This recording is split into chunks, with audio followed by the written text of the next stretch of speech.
looking at teams that might be looking to make a playoff run, and are in need of some forward depth, what are some teams that you think might be willing to take a shot on Brandon Saad as a depth signing?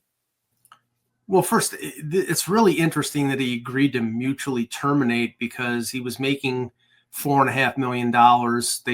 Apparently they tried to waive the no trade clause, or he said he would waive the no trade clause. They couldn't get a buyer at that high price. But he had guaranteed money the rest of this year and next year. So it's a lot of belief that he can, find a home somewhere else. I do think there are a few teams out there. The first one that immediately popped to mind, and I tweeted it out, was Toronto, because he played for Craig Berube.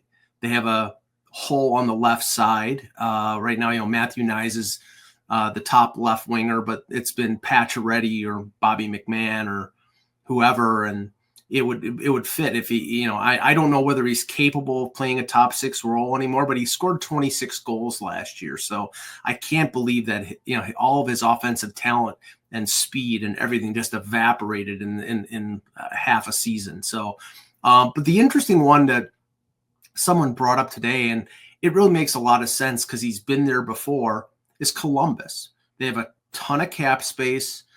He's, like I said, he's been there before. They're making a run for the playoffs. If he's interested in just going someplace for the rest of the season and sort of selling his wares and showing off that I'm not done and setting himself up for another deal in free agency this July, Columbus might be a good landing spot for him. So I would say Columbus or Toronto. I've heard Edmonton as a possibility as well, but all those teams sort of make sense for different reasons. But I think he's going to find a home pretty soon.